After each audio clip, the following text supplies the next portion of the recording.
Hamilton Howard Fish, yang dikenal juga sebagai Albert Fish, lahir pada tanggal 19 Mei tahun 1870 di Washington DC dari pasangan Randall Fish dan Ellen Frances Howell. Albert adalah anak bungsu di keluarganya dan memiliki 3 saudara kandung, yaitu Walter, Annie, dan Edwin. Namun sayangnya, Albert terlahir dari keluarga yang memiliki riwayat penyakit mental. Paman Albert mengidap mania, sedangkan salah satu saudara laki-laki Albert dirawat di rumah sakit jiwa. Saudara tiri dari pihak ayahnya juga menderita skizofrenia hingga meninggal di rumah sakit jiwa, dan saudara perempuannya, yaitu Annie, didiagnosis menderita gangguan mental. Bahkan ibunya sendiri mengalami halusinasi aural dan visual. Pengasuhan yang diterima oleh Albert semakin buruk karena ayahnya, Randall Fish, berusia 43 tahun lebih tua dari istrinya, Ellen, dan telah berusia 75 tahun pada saat Albert lahir. Ini adalah usia yang cukup tua untuk mengasuh anak. Pada tanggal 16 Oktober tahun 1875, Randall Fish yang bekerja sebagai produsen pupuk dan mantan kapten kapal sungai menderita serangan jantung yang fatal di stasiun kereta api Baltimore dan menghembuskan nafas terakhirnya. Dia meninggalkan Ellen yang harus berjuang menghidupi dirinya sendiri dan keempat anaknya. Namun, perilaku Albert yang senang mengompol dan sering kabur dari rumah membuat Ellen putus asa. Ditambah dengan adanya kendala perekonomian, Ellen terpaksa memasukkan Albert ke panti asuhan Saint John di Washington. Panti asuhan ini memang dikelola oleh gereja episkopal di lingkungan Foggy Bottom, namun panti asuhan ini menjalankan peraturan yang keras kepada seluruh penghuninya. Anak-anak di sana akan dicambuk dan menerima penghinaan di depan umum. Seorang guru bahkan memaksa anak-anak untuk membuka pakaian dan berdiri di depan kelas. Hal ini juga kerap dialami oleh Albert. Namun, seiring berjalannya waktu, Albert semakin menikmati penyiksaan ini yang justru membuatnya terangsang, dan hasrat seksual Albert semakin tinggi ketika dia melihat anak-anak lain menderita. Pada tahun 1880, Ellen berhasil mendapatkan pekerjaan di pemerintahan dan mampu mengambil Albert yang saat itu berusia 9 tahun dari panti asuhan. Sayangnya, Ellen tidak menyadari jika Albert telah mengalami perubahan secara psikologis.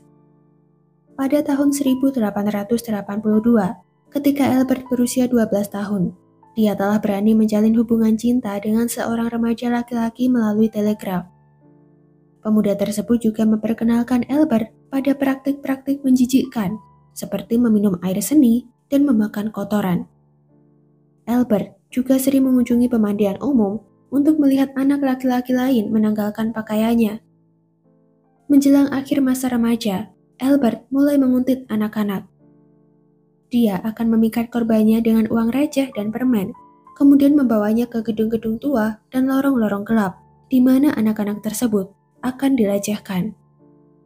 Albert banyak mengisi hari-harinya dengan menulis surat-surat tidak senonoh kepada wanita yang namanya dia peroleh dari iklan di surat kabar dan biro jodoh. Setelah menamatkan sekolah menengah atas, Albert menjalani pekerjaan serabutan, sembari berkeliling untuk melakukan kekerasan kepada anak-anak.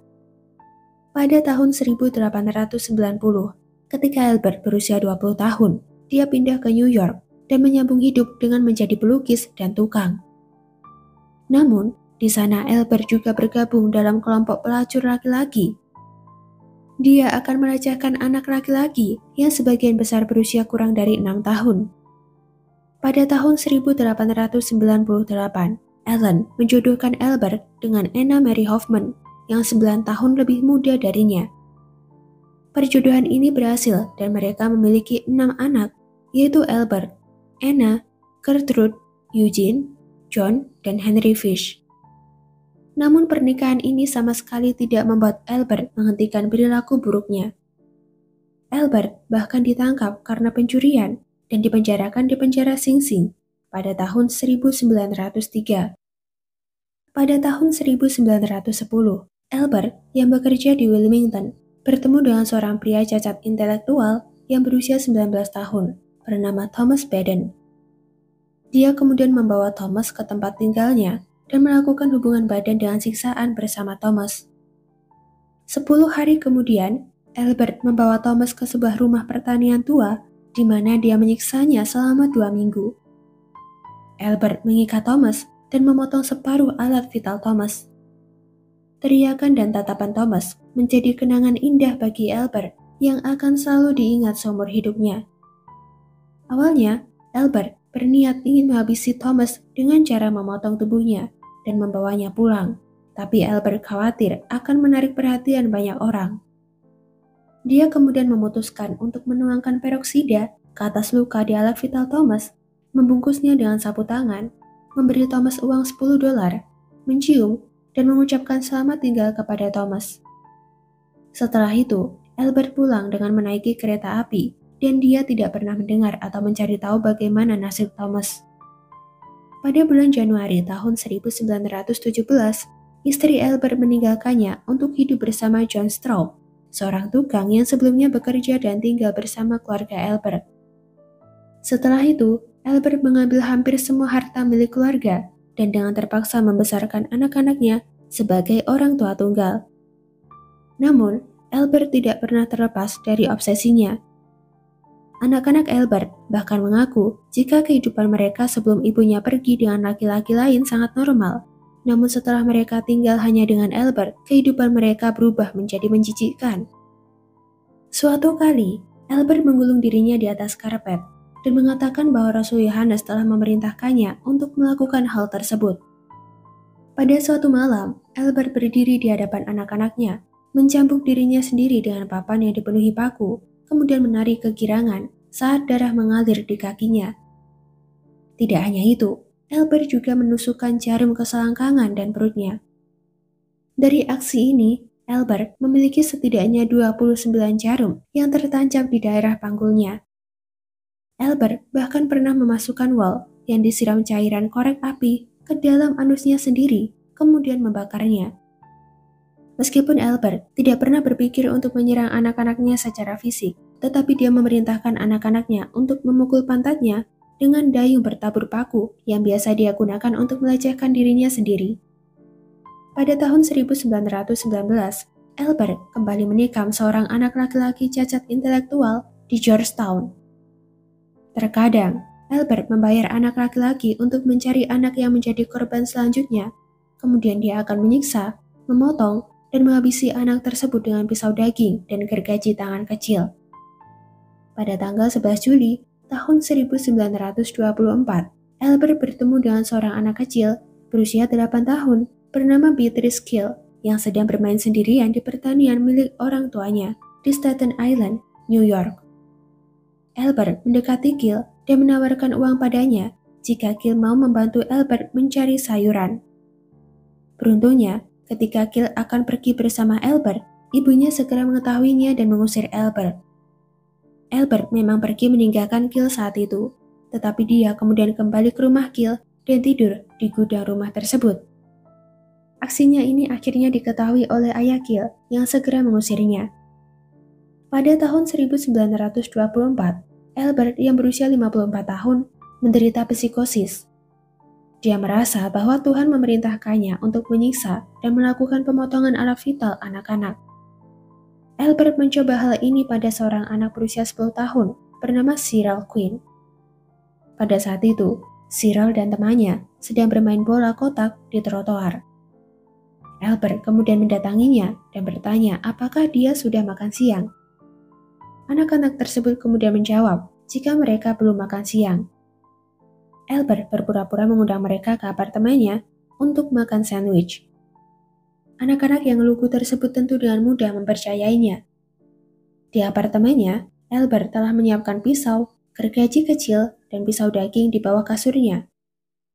Ketika anak-anak tersebut mengetahui benda-benda mengerikan itu, mereka menjadi ketakutan dan segera lari keluar dari apartemen Albert. Pada sore hari tanggal 14 Juli tahun 1924, Albert mencari korban selanjutnya di tengah-tengah rumah kelas pekerja Manhattan. Saat berjalan menyusuri jalan panjang Decker Avenue, Albert dengan ragu-ragu berhenti di depan sebuah rumah tempat seorang anak laki-laki bernama Frances yang berusia 8 tahun sedang bermain di teras dan ibunya, Anna McDonald, mengawasinya dari dalam rumah. Anna adalah seorang polisi yang selalu waspada terhadap orang asing, namun Albert tampak tidak berbahaya. Dia tersenyum tipis kepada Anna, mengangkat topinya, dan terus berjalan. Anna tidak melihat Albert kembali, dan beberapa saat kemudian, Frances pergi untuk bermain bola di ujung jalan. Di saat Frances jauh dari pengawasan ibunya, Albert kembali mendekatinya dan berpura-pura menanyakan sesuatu. Frances yang ramah segera datang mendekat untuk menjawab pertanyaan Albert. Seorang tetangga kemudian melihat Frances bersama Albert berjalan menuju hutan di dekatnya, namun ini adalah terakhir kalinya Frances terlihat hidup. Ketika Frances tidak pulang hingga larut malam, ayahnya yang bernama Arthur segera pergi mencarinya, meskipun dia masih mengenakan seragam patrolinya. Sayangnya, usaha ini tidak membuahkan hasil. Arthur kemudian memutuskan untuk menelpon rekan-rekannya untuk memberitahu mereka tentang putranya yang hilang. Keesokan paginya, pencarian dimulai dengan polisi, tetangga, pengusaha lokal, dan anggota pramuka yang menyebar ke seluruh Staten Island. 3 anggota pramuka yang sedang berjalan di hutan terdekat, tempat Frances terakhir terlihat, akhirnya berhasil menemukan tubuh Frances yang tergeletak di bawah tumpukan dahan dan daun. Frances telah dalam kondisi tanpa busana dari bawah pinggang. Dia dipukuli dan dicekik dengan suspendernya. Perburuan terhadap pelaku yang telah menghabisi Frances berlanjut selama berminggu-minggu hingga berbulan-bulan, namun Albert berhasil menghilang tanpa meninggalkan jejak. Pada sore hari tanggal 11 Februari tahun 1927, cuaca di Brooklyn tiba-tiba berubah menjadi dingin, sehingga Billy Gaffney yang berusia 4 tahun bersama temannya, Bill Beaton, yang setahun lebih muda, membawa permainan mereka ke dalam rumah. Kedua keluarga mereka tinggal di sebuah apartemen tua di 19 and 15th Street di Brooklyn. Keributan anak-anak itu kemudian menarik perhatian seorang anak tetangga yang keluar dari apartemennya dan berniat untuk ikut bermain bersama mereka. Namun, ketika dia tiba, dia hanya menemukan lorong yang kosong. Ketika penghuni apartemen lain mencari Billy dan Beaton, mereka menemukan jika pintu jebakan di atap yang biasanya tertutup rapat dibiarkan terbuka dan Beaton terlihat berdiri sendirian di dekat pintu itu. Beaton mengatakan jika dia dan temannya berada di atas atap ketika hantu itu membawa Billy pergi. Hantu itu adalah seorang pria tua dengan kumis abu-abu. Seorang kondektur tram di jalur yang berhenti di 2 blok dari apartemen Billy ingat jika dia melihat seorang pria tua dan seorang anak laki-laki menaiki tramnya malam itu. Anak laki-laki itu menangis terseduh-seduh, meskipun pria itu berusaha menenangkannya. Pria itu sendiri tidak terlihat istimewa. Dia tampak seperti orang asing dengan kumis yang sudah mulai memutih dan memakai mantel tua. Pria itu bertanya tentang ferry ke Staten Island kepada kondektur tersebut.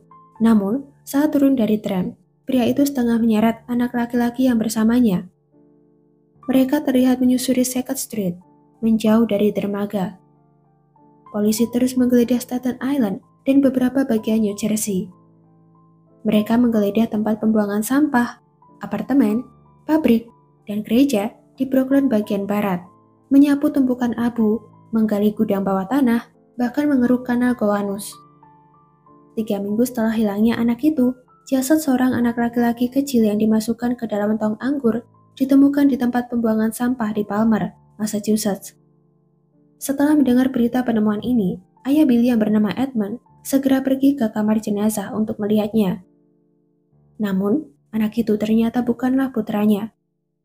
Pada tanggal 25 Mei tahun 1928, Albert membaca koran di surat kabar mengenai seorang anak muda berusia 18 tahun bernama Edward Budd yang menginginkan hidup di pedesaan.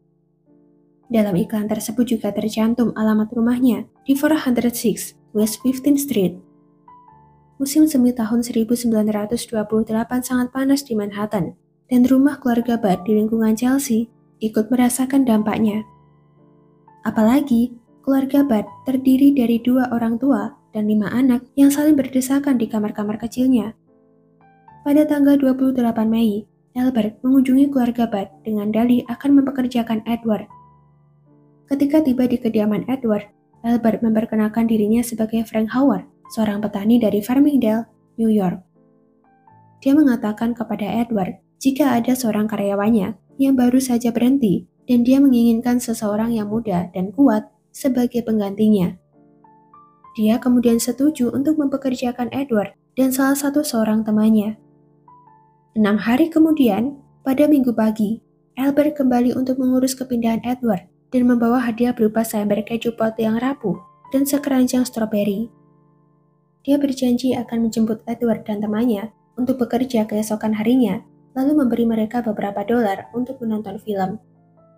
Saat itu, Albert tinggal di rumah Edward untuk makan siang dan bermain dengan anak-anak yang lain hingga sore hari, yang membuat keluarga Bat benar-benar terpesona kepada keramahannya. Namun di saat itulah, Albert bertemu dengan adik perempuan Edward yang berusia 10 tahun, bernama Grace Bat. Grace memiliki wajah yang sangat cantik, dengan tubuh kurus, pucat pasi, mata besar, dan rambut hitam. Albert kemudian dengan cepat mengarang cerita tentang pesta ulang tahun keponakannya, di mana Grace diwajibkan untuk hadir. Awalnya, ibu Grace, yang bernama Delia Bridget Flanagan, tidak mengizinkan putrinya pergi. Namun ayah Grace, yaitu Albert Francis Bat, dengan penuh belas kasihan mengizinkan putrinya pergi. Francis merasa jika Grace tidak pernah melihat gemerlap indahnya kota, dan saat itu mungkin akan menjadi kenangan indah bagi Grace. Akhirnya, mereka mengizinkan Grace pergi ke pesta malam itu. Grace segera mengenakan pakaian terbaiknya sebelum pergi bersama Albert. Ketika berpamitan, Albert berjanji akan mengembalikan Grace secepat mungkin. Namun, Albert justru membawa Grace ke sebuah rumah kosong di Wisteria Cottage yang sebelumnya telah dia pilih untuk menikmati korban berikutnya. Setibanya di sana, Albert memerintahkan Grace untuk menunggu di luar, dan ketika Grace sedang memetik bunga liar, Albert masuk ke dalam rumah. Dia naik ke lantai atas, menanggalkan seluruh pakaiannya, kemudian memanggil Grace untuk datang kepadanya. Ketika Grace naik ke lantai atas, dia terkejut melihat Albert yang telah tanpa busana. Grace menangis dan berusaha melarikan diri, namun Albert segera menangkapnya. Albert kemudian melepaskan seluruh pakaian yang dipakai Grace.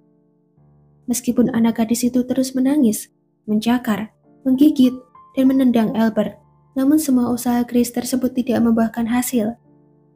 Albert mencekik Grace hingga tewas, lalu memisahkan kepalanya dari badannya. Tidak hanya itu, dia juga memakan sebagian besar bagian tubuh Grace hingga beberapa hari berikutnya. Karena Albert menggunakan identitas palsu, orang tua Edward dan polisi mengalami kesulitan menemukannya.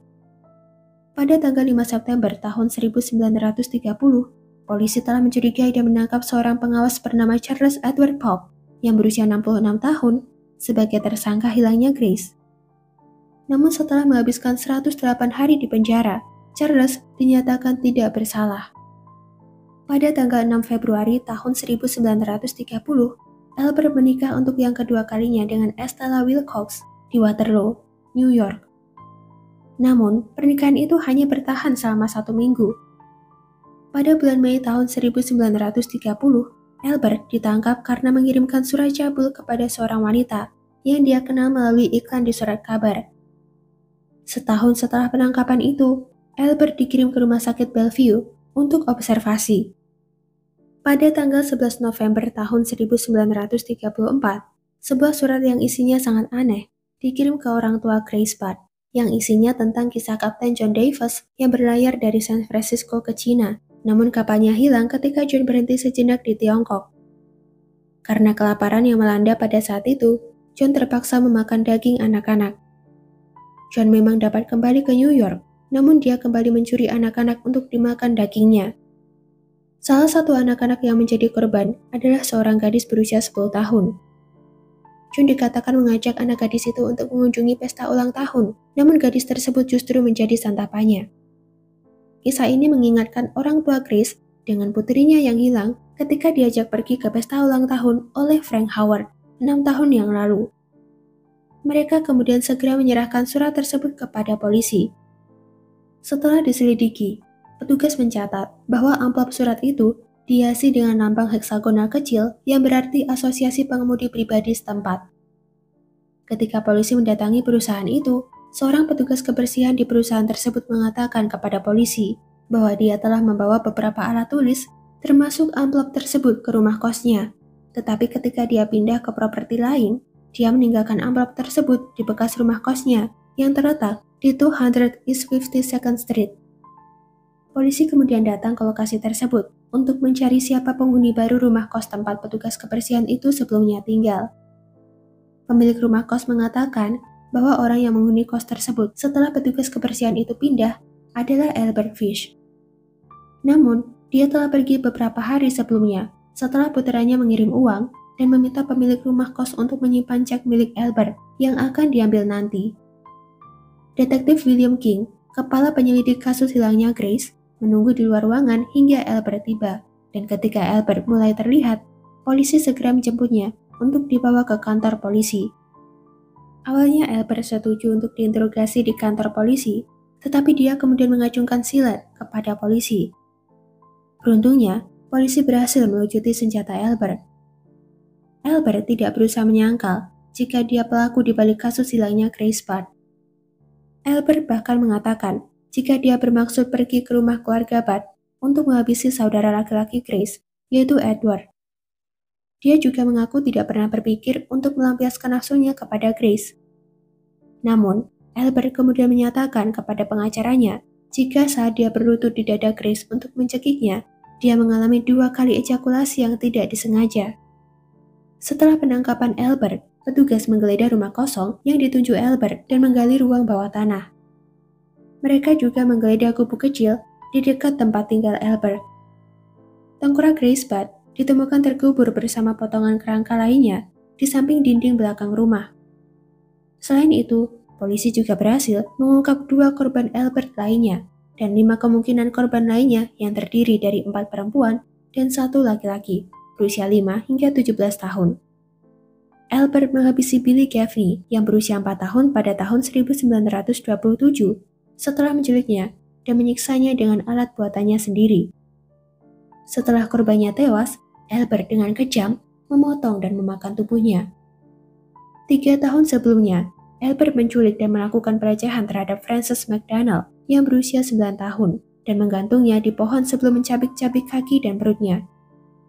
Pengadilan Albert atas kasus Grace Budd berlangsung selama 10 hari, dimulai pada tanggal 11 Maret tahun 1935 di White Plains, New York. Meskipun hakim yakin jika Albert mengalami gangguan mental, namun Albert terbukti dapat membedakan yang salah dan benar.